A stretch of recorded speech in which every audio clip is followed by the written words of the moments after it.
자, 오늘 본문을 보면 드디어 이제 결혼과 독신에 관한 문제, 이게 오늘 마지막이에요. 7장이 굉장히 길게 전 챕터가 다 여기에 대해서 얘기하고 있는 것으로 봐서 당시 이 문제가 정말 심각했다는 것을 우리가 알 수가 있죠. 여기서 오늘 본문에 앞서서 우리가 이제 거의 얘기는 다 들었어요. 오늘 본문은 마무리라고 할 수가 있거든요. 그러니까 먼저 여러분한테 한번 질문을 해볼게요. 가정을 하면서 만약에 여기 미혼자, 기혼자에게 다 해당되는 말씀이잖아요. 만약 여러분이 아직 미혼이고 아니면 혹시 약혼은 했는데 아직 결혼에 대한 확신이 없어. 그 상태에서 이 말씀을 다 듣고 참 은혜를 받았어요. 그러면 결혼을 하겠습니까? 안 하겠습니까? 하는 질문이 좀 여러 가지 생각이 많이 들죠. 네? 처음 듣는 사람도 있고 신앙적으로 내가 어떻게 살아야 될까 고민하면서 이 챕터를 본 사람도 있을 테고 결혼하기 전에. 네? 그러니까 우리가 이 얘기를 계속했잖아요. 우리는 이 얘기를 참 정확하게 듣지 못했다는 게 참 안타까운 거랍니다. 그래서 항상 제가 말하지만 우리 후손들은 이 말씀을 꼭 알아야 된다. 결혼 전에. 그래야지 더 하나님이 원하시는 기쁜 결혼 생활을 할 수가 있다. 그런 얘기를 하지 않습니까? 그래서 중요한 거라고. 우리가 이제 선택을 해야 될 텐데 뭘 하든지 그게 잘못했다 잘했다는 아니라고 그랬어요. 중요한 건 하나님을 얼마나 온전하게 잘 섬길 수 있느냐. 그게 첫째라고. 두 가지 항상 기억할 것은 17절에 나오는 주께서 나눠주신 대로라는 말이죠. 그냥 지금 주어진 대로 충성하라는 것이고, 또 하나는 상황률이라는 것이고, 상황에 따라서 선택의 여지가 다를 수가 있다 하는 거예요. 그걸 항상 기본으로 생각하시라 하는 말씀이에요. 그럼 맨하탄에 리디머 철치라고 있어요. 굉장히 유명한 그런 교회예요. 팀 켈러라는 목사님이 은퇴하셨는데 얼마 전에 책도 뭐 많이 쓰신 것 같더라고요. 이분이 맨하탄에 처음 교회를 개척했을 때 굉장히 개척을 하면서 이제 놀란 것이 뭐냐면 성도들, 교회에 새롭게 들어오는 교인들의 80% 이상이 결혼을 안 한 사람이었다는 거예요. 그 정도로 많다는 얘기죠. 새로운 교인의 80%가 독신이었다는 거예요. 그러니까 목사로서 생각을 할 거 아니에요. 성도들이 비율이 그러니까. 결혼에 대한 말씀을 꼭 전해주고 싶은 생각이 들면서 그 동기를 이렇게 표현했어요. 그 결혼에 대한 설교를 하면서 그 설교를 하게 된 이유예요. 뭐냐면 균형 잡힌 결혼관을 갖추지 못하면 독신 생활도 온전하게 제대로 할 수가 없다. 이런 생각을 하게 된 거예요.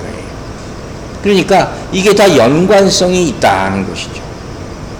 오늘 사는 청년들에게는 이 말씀이 사실 굉장히 중요하다는 것을 다시 한번 생각하게 되는 거죠.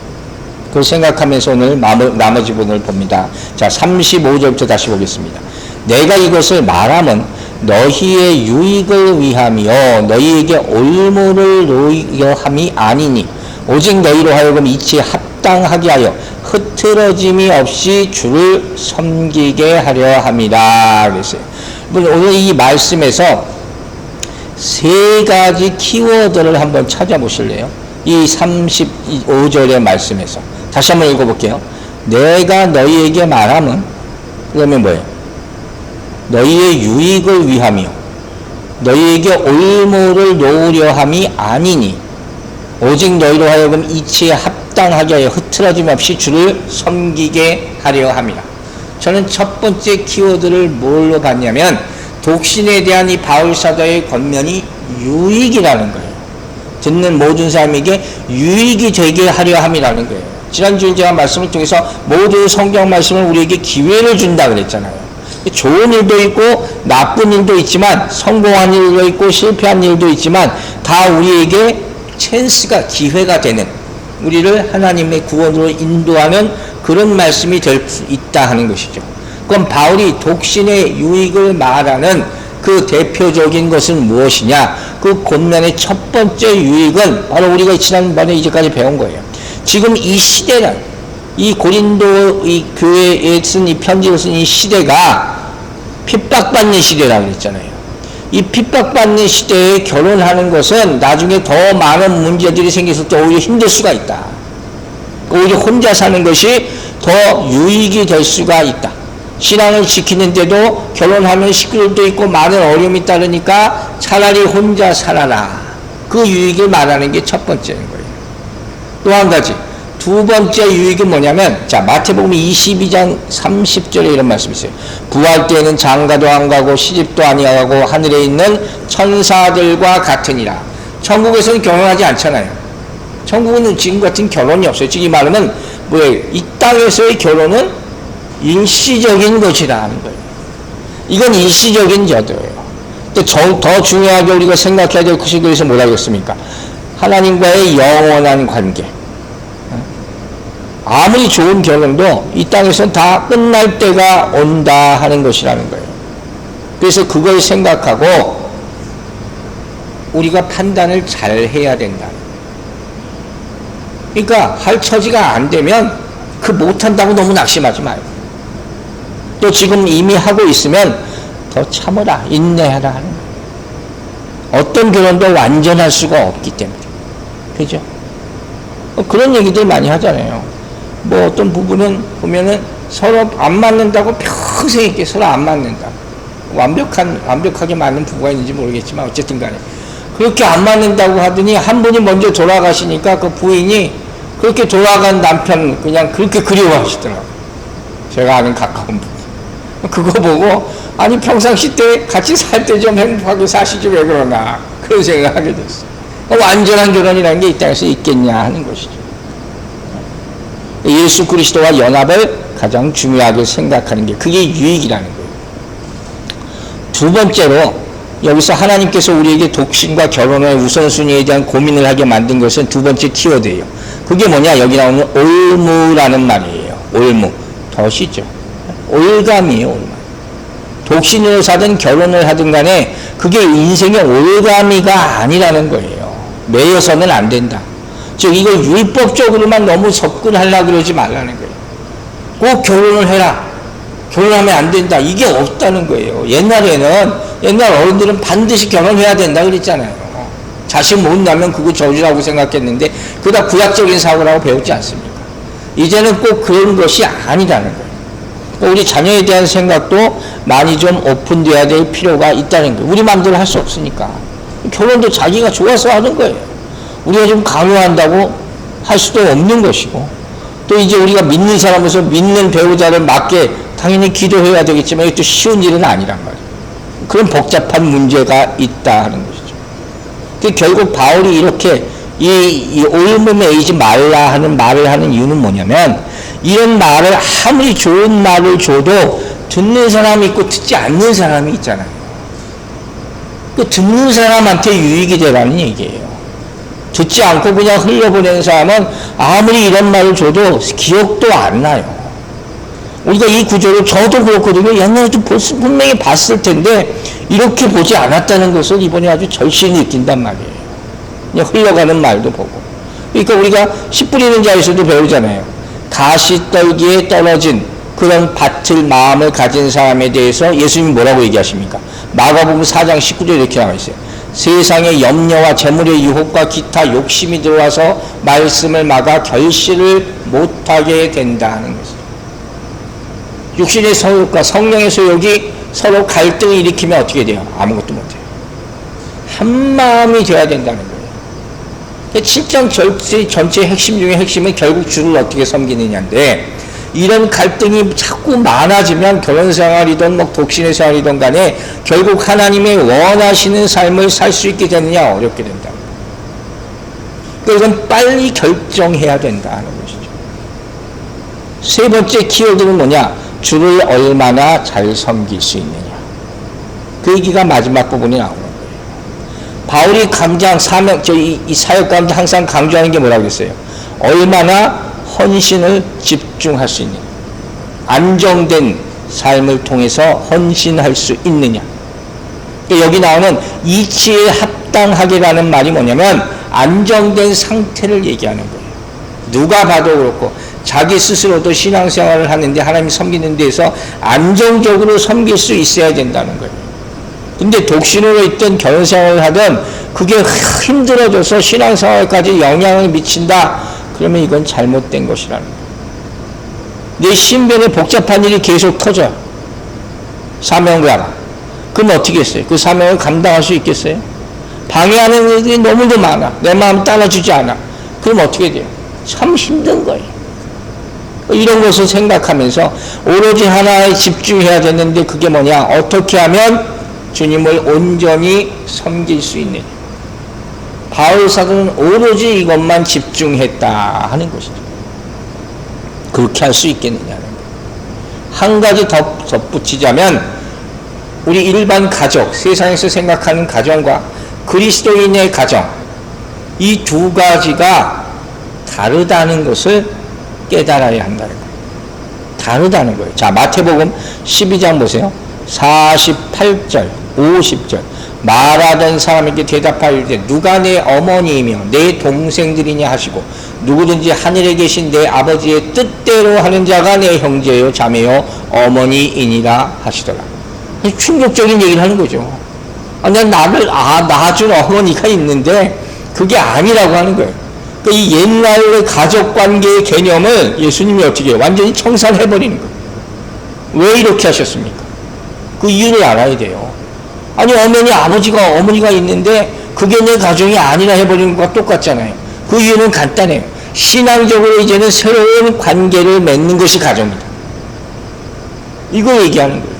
즉 새 가정이라는 것은 예수님이 말하는 새 가정은 뭐예요? 혈육이 아니라 말씀을 듣고 함께 모여 기도하고 함께 나누는 것을 실천하는 무리다. 이게 바로 그리스도인의 가정의 모습이다 하는 것이죠. 그러니까 이게 우리가 현존하는 가정에도 적용돼야 되고 교회 안에서도 이게 적용돼야 됩니다. 이게 예수 그리스도께서 인정하시는 가정의 모습이다 하는 것이죠. 자, 이제 그 다음 36절과 37절 보겠습니다.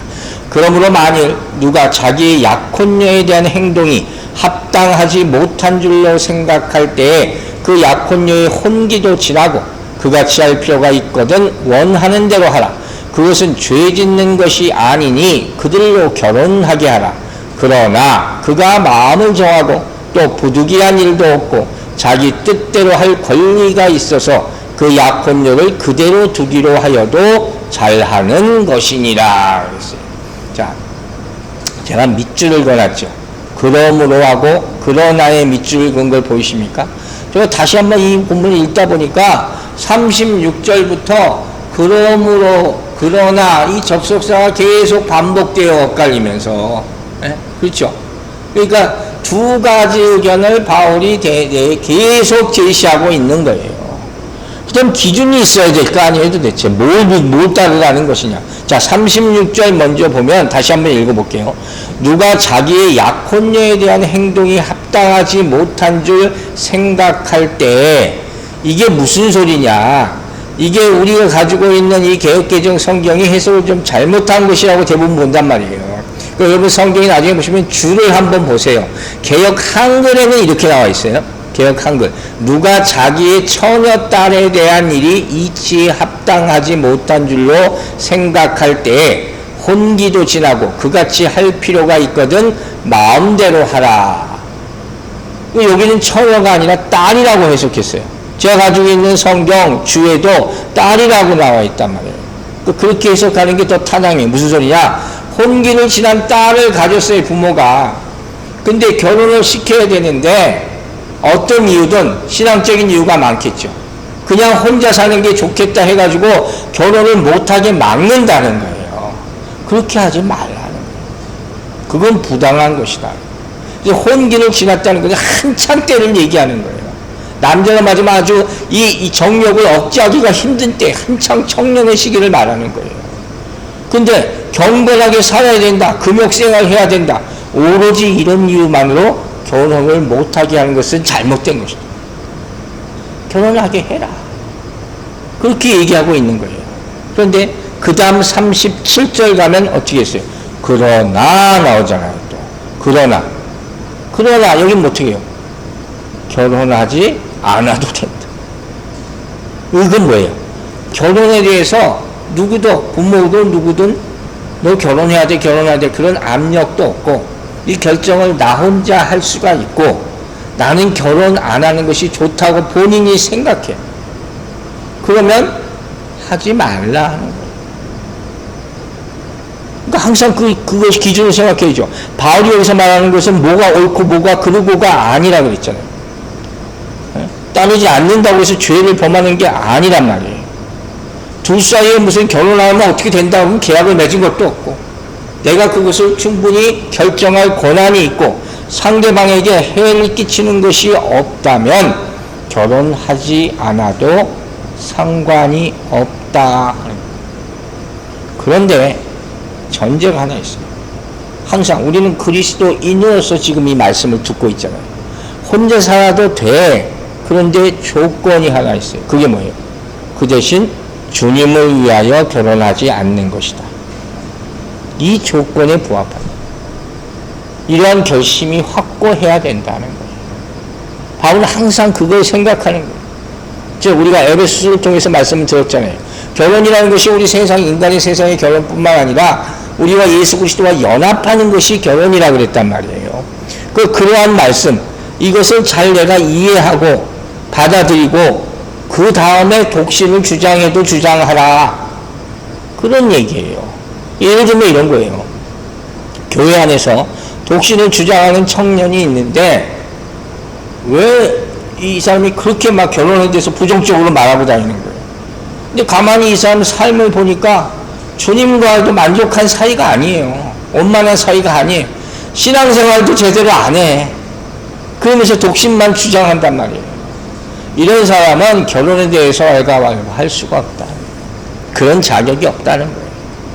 주님을 위해서만 오로지 내가 일생을 바치기 위해서 혼자 산다면 그것은 혼자 살아라. 항상 신앙을 바탕으로 하는 거죠. 그 예가 베드로전서 2장 9절과 10절에 좋은 말씀이 하나 있어서 인용합니다.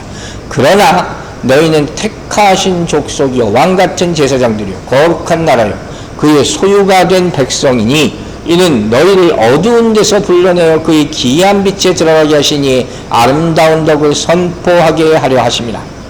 너희가 전에는 백성이 아니더니 그 다음에 뭐라 그랬어요? 이제는 하나님의 백성이요 전에는 긍휼을 얻지 못하였더니 이제는 긍휼을 얻은 자라. 이 말씀이 그리스도인의 정체성이에요. 내가 이런 사람이에요. 택하신 족속이요 왕같은 제사장이요 거룩한 이렇게 다 거룩한 나라요. 그죠? 이제 하나님의 백성이 됐다는 거예요. 이 말을 전적으로 내가 이해하고 살아야 되는 거예요. 동의해야 되는 거예요. 이제부터는 하나님의 백성으로서 내가 혼자 살더라도 혼자가 아니라고 지난주에 얘기했잖아요. 믿음 안에서 형제 자매가 있다 그랬잖아요. 그럼 그걸 정말 중요하게 생각하고 살아야죠. 육신적인 결혼의 관계가 한 남자와 한 여자의 관계라면 영적인 결혼의 관계는 서로 믿음으로 하나 되는 관계라는 거예요. 이것을 확실히 해야 된다. 그래야지 독신도 해도 그게 용납될 수가 있다 하는 거죠. 젊은 사람들이 얼마나 이해할 수 있을지 모르겠어요. 그리고 나서 또 그러므로가 이제 38절에 나옵니다. 그러므로 결혼하는 자도 잘하거니와 결혼하지 아니하는 자는 더 잘하는 것이다. 이 38절이 바로 7장 전체의 결론이라고도 할 수 있는 거예요. 즉 결혼과 독신은 계속 얘기하는 거예요. 뭐가 좋고 나쁘다고 얘기가 아니라 절대적인 대립의 개념, 서로 싸우라는 얘기가 아니라 뭐라고 그랬어요? 각자 은사란 말이에요. 결혼도 은사고 독신도 은사고 다 하나님이 주신 것이고 중요한 것은 받은 은사를 가지고 주님을 어떻게 잘 섬길 수 있는 이게 중요하다는 것이죠.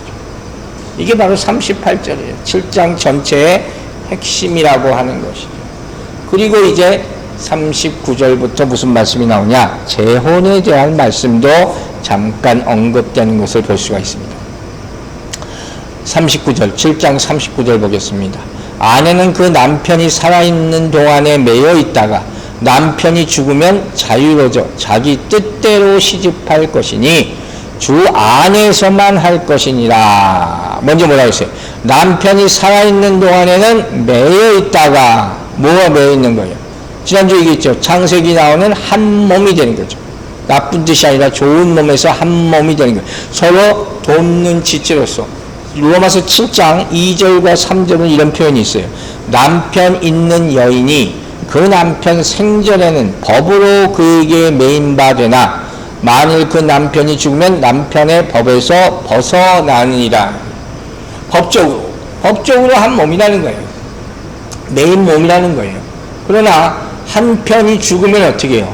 남은 한 편은 당연히 자유를 얻게 되는 것이죠. 그런데 특별히 사별로 인해서 혼자 된 사람은 결혼을 하든지 혼자 지내든지 자신의 뜻에 따라서 자유롭게 할 수 있다는 전제를 얘기하는 거예요. 그건 누구도 뭐라 그러지 않는 거예요. 그러나 마지막에 이 말이 또 들어가 있어요. 한 가지 조건이 붙어요. 그게 뭡니까? 주 안에서 하라. 주 안에서 하라. 이게 가벼운 조건이 아니죠. 엄청나게 큰 조건이죠. 그럼 우리가 한번 생각해 봐야 돼요. 왜 마지막에 이 조건을 붙였을까? 재혼을 하는 건 자유롭다고 해놓고 왜 마지막에 주 안에서 하고 했을까? 여러 가지 이유를 생각해 볼 수가 있지만 바울 사도가 한 말이라고 생각하면 답은 간단해져요. 즉, 재혼을 할 때 불신자와 재혼을 하게 되면 또 많은 문제로 말미암아 고통받을 수 있다는 거예요. 그걸 설명해 주는 거예요. 재미있는 얘기를 하나 할게요. 어떤 분이 그러더라고요. 기도를 할 때 특히 이 청년들이 결혼하기 전에나 뭐 재혼을 할 상황이 됐거나 기도를 이렇게 해야 된다는 거예요. 내가 결혼하게 해주세요. 아니면 독신으로 살게 해주세요. 이렇게 기도하면 안 되고 어떻게 하는 게 현명한 거냐.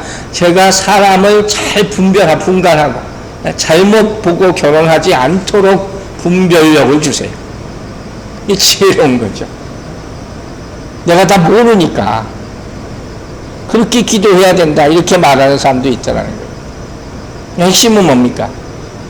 결혼을 했던 하지 않았던 그리스도를 섬길 수 있느냐 없느냐 이게 계속 따라가는 거예요. 즉 재혼을 하는 사람에게 있어서도 가장 중요한 우선순위는 뭐냐? 영적인 부분이다 하는 것이죠. 믿는 사람하고 만나는 것이 중요하다 하는 말을 하는 거예요. 또 우리가 고린도서 6장 14절을 또 한 번 생각할 수밖에 없는 거예요. 뭐라고 했어요? 믿지 않는 자와 멍에를 함께 매지 말라 그랬잖아요. 그 뒤에 설명이 있잖아요. 설명도 오늘 함께 보세요. 의와 불법이 어찌 함께하며 빛과 어두움이 어찌 사귀며. 그 15절 16절 쭉 그런 얘기가 나온단 말이에요. 그러니까 이것이 정말 신앙적으로 단단하지 않은 사람 보기엔 뭐 믿지 않는 사람은 이렇게 많이 그냥 적대감을 두게 말하냐 하는데 그 결과가 그렇게 가길 수밖에 없기 때문에 이렇게 얘기한다는 거예요. 믿지 않는 자와 멍에를 함께 매지 말라. 우리 삶에서 가장 큰 멍에가 뭐냐면 결혼이에요. 그게 가장 큰 멍에예요. 함께 묶여있는 거예요. 그렇잖아요. 그런데 마음의 문제나 신앙의 문제를 함께 나누지 못하면 인생에서 가장 중요한 걸 공유하지 못하게 되는 거예요. 참 어려운 문제입니다. 그래서 어렵고 힘든다는 거예요. 우리 많이 생각해 봐야 돼요. 지금 우리 다 어른들 나와 있지만 이 말씀은 청년들이 꼭 들었으면 해서 또 제가 한 가지 말씀을 드릴 거 있는데 청년들에게 이런 경우가 있어요. 큰 교회나 이런 데서 많은 일이지만 이런 표현을 쓰거든요. 선교적 연애를 조심하라. 무슨 의미? 교회에 데리고 나오기 위해서 연애하는 경우가 있어요. 한국 교회 그런 게 많거든요. 그거 조심하라는 거예요. 잘못하면 큰 상처받고 이 기독교 신앙 자체에 대해서 배신감을 느낄 수 있다. 절대로 사람 어떻게 데려다 놓으려고 함부로 그런 짓 하지 말라. 제 기억에도 제 대학부 1학년 다닐 때 교회가 무슨 대학부가 연애당이었어요. 연애당. 미팅 시켜준다고 우 나가고. 그거 완전히 잘못된 거죠. 또 한 가지. 믿지 않는 사람하고 이 신앙생활을 함께 하면서 하는 게 얼마나 힘들다는 예를 아주 클래식한 제가 그림을 하나 여러분 잊지 않게 알려드릴게요. 자, 의자 위에 한 사람이 올라가 있어요. 믿는 사람이. 그리고 의자 밑에는 믿지 않는 사람이 앉아 있어요. 그리고 서로 손을 잡아서 당기게 해요. 그럼 어떻게 되겠어요? 의자 위에 있는 사람이 당연히 밑으로 굴러 떨어질 수밖에 없어요. 이게 무슨 얘기예요? 그만큼 믿지 않는 사람을 믿게 만드는 것이 어렵다 하는 거예요. 그 나중에 가서 이게 현실적으로 정말 하나님의 은혜가 있으면 가능할지 모르지만 나중 믿는 자가 먼저 된다고. 그러나 그런 일을 찾기는 정말 어렵다. 그 가운데 얼마나 많은 어려움이. 그러니까 그걸 생각하라는 거예요. 다시 한번 얘기하는 거예요. 마지막까지. 믿지 않는 자와 멍에를 매지 말라. 그리고 마지막으로 이제 40절에서 또 그러나가 나옵니다. 이 긴 논란의 결론을 맺는 그런 장면이죠. 고린도서 8장 40절 보세요. 그러나 내 뜻에는 그냥 지내는 것이 더욱 복이 있으리로다. 나도 또한 하나님의 영을 받은 줄로 생각하노라. 바로 마지막에 또 얘기해줘. 이거는 내 의견이야 하는 거예요. 하나님께 주신 직접 받은 계명은 아니다. 하지만 뉘앙스는 뭐예요? 이 말씀이 성령의 인도하심 가운데 당시 상황에 내려진 최선의 판단이다. 그렇게 지혜롭게 얘기하는 거예요. 그러니까 내 권면을 받아들이라는 것이죠. 두 번째는 뭐예요? 결론은 뭡니까? 홀로된 여자라면 차라리 그냥 지내는 것이 더 복된 것이다. 결론은 저렇게 읽고요. 왜? 뭘 위해서? 주님을 섬기는 데만 전념하기 위해서. 바울은 이 신념을 끝까지 버리지 않습니다. 여러분, 결혼이라는 게 시대를 초월해서 모든 삶에 있어서 가장 중차대한 문제예요. 주제임은 틀린 얘기가 아니죠. 결혼을 성공하면 정말로 인간으로서 누릴 수 있는 최고의 행복을 누린다고 그래요. 결혼 생활이 행복하죠. 그러나 실패하면 인간으로서 경험할 수 있는 최고의 아픔을 또 경험하게 된다고 얘기하잖아요. 그래서 그 실패를 하게 되면 그 트라우마가 누가 어떤 사람이 그런 얘기 하더라고요. 교통사고 당한 그거보다도 어마어마하게 더 크다는 거예요. 엄청나게 큰 거다는 거예요. 함부로 말하기 어렵다고 얘기하지 않습니다. 그래서 또 처음으로 결론으로 돌아가는 거예요. 성경적인 관점에서 결혼을 계획하고 준비해야 된다. 자녀들을 위해서 기도하시기 바랍니다. 이게 꼭 필요하다. 자꾸 이런 얘기를 해줘야 된다는 거예요. 자, 마지막으로 이런 얘기가 나와요. 바울 자신이 하나님의 영을 받았기 때문에 자신의 견해는 하나님의 영을 따라서 지금 말하고 있는 것이다 하는 거예요. 직역하면 이렇게 되어 있어요. 그러나 나도 성령을 소유하고 있다. 자, 고린도전서 2장 12절에 이런 말씀이 나와요. 우리가 세상의 영을 받지 아니하고 오직 하나님으로부터 온 영을 받았으니 이는 우리로 하여금 하나님께서 우리에게 주신 은혜로 주신 것들을 알게 하려 하심이라. 제가 밑줄 그어놨죠. 알게 하려 하심이라. 성령이 임하면 우리로 하여금 뭐가 좋은 것, 뭐가 옳은 것, 합당한 것인지 인식하게 도와주신다. 이게 성령이 깨닫게 하심이라는 거죠. 거기에 순종할 수 있게 되기를 바랍니다. 그래서 성령 받은 사람은 뭘 얻게 돼요? 판단력과 분별력을 얻게 된다. 이걸 구해야 되는 거죠. 고린도전서 2장 14절 다시 봅니다. 육에 속한 사람은 하나님의 성령의 일을 받지 아니하나니 이는 그것들이 그에게는 어리석게 보이며 또 그는 그것들을 알 수도 없나니 그러한 일은 어떻게 돼요? 영적으로 분별되기 때문이다.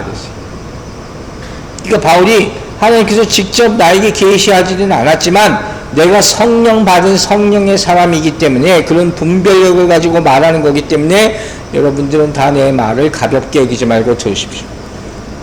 이렇게 지금 이야기하고 있는 거예요.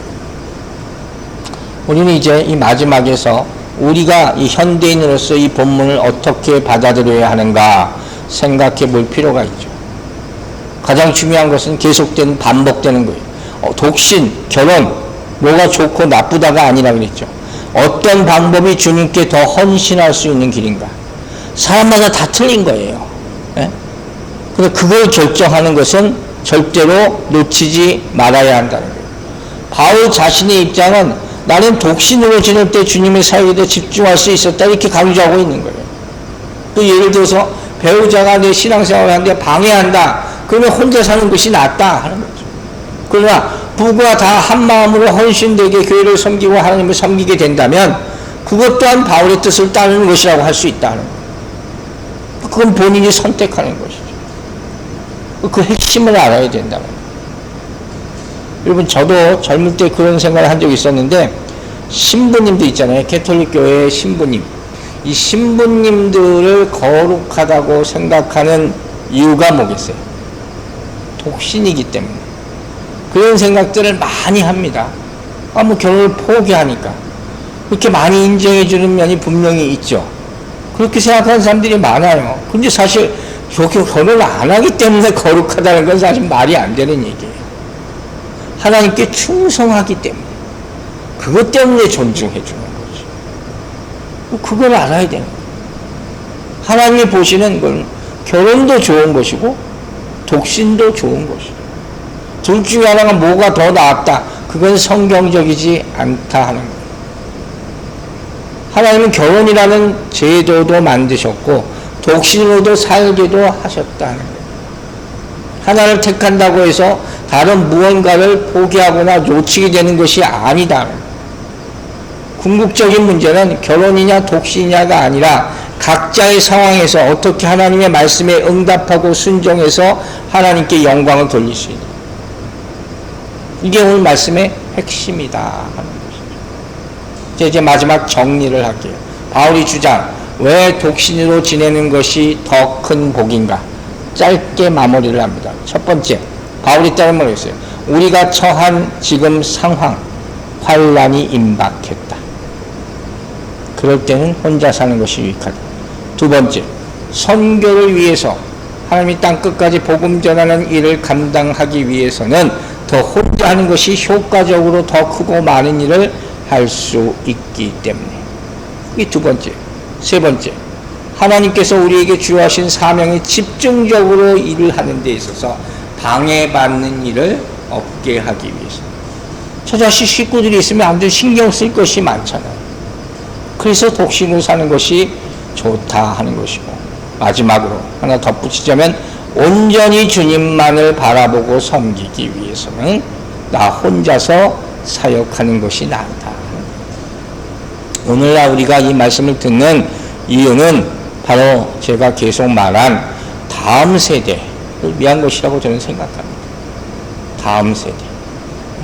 아까도 예를 들었죠. 맨하탄에 있는 리디멀 처치 80%가 독신자. 이 사람들이 반드시 이 말씀을 들어야 될 줄도 믿습니다. 핵심이 이거예요. 주 안에서 더 잘할 수 있는 방법을 택하는 거죠. 더 복받는 선택을 해서 주님께 더 많은 영광을 돌릴 수 있는 결혼한 자들이나 독신자가 되기를 주의 이름으로 축원합니다. 기도하겠습니다. 아버지 하나님, 우리에게 지혜를 허락하여 주셔서 우리가 지금 처한 상황에서 어떻게 하면 가장 주를 온전히 섬길 수 있을까 보게 하여 주시고 선택하게 하여 주시옵소서. 우리 이미 인생을 많이 살았지만 우리 자녀들은 앞으로 살 날이 정말로 그말리같이 있습니다. 무엇보다 믿음을 허락하여 주시고 또 장래 배우자를 선택할 그 중차대한 결정의 시기가 왔을 때 하나님의 말씀을 반드시 보고 또 이 고린도서 7장 말씀을 깊이 묵상하고 하나님의 음성을 듣고 배우자가 될 사람이 생기면 함께 기도하면서 하나님의 뜻에 순종할 수 있도록 인도하여 주시옵소서. 어떤 어려움 상황에서도 주의 말씀이 우리 자녀들을 지켜서 아름다운 하나님의 축복받는 가정을 또 이루시고 혼자 사는 사람이 있다 할지라도 그를 통해서 하나님의 영광을 나타내는 쓰임받는 종들로 살게 도와주시옵소서. 감사드리며 예수 그리스도의 이름으로 기도했습니다. 아멘.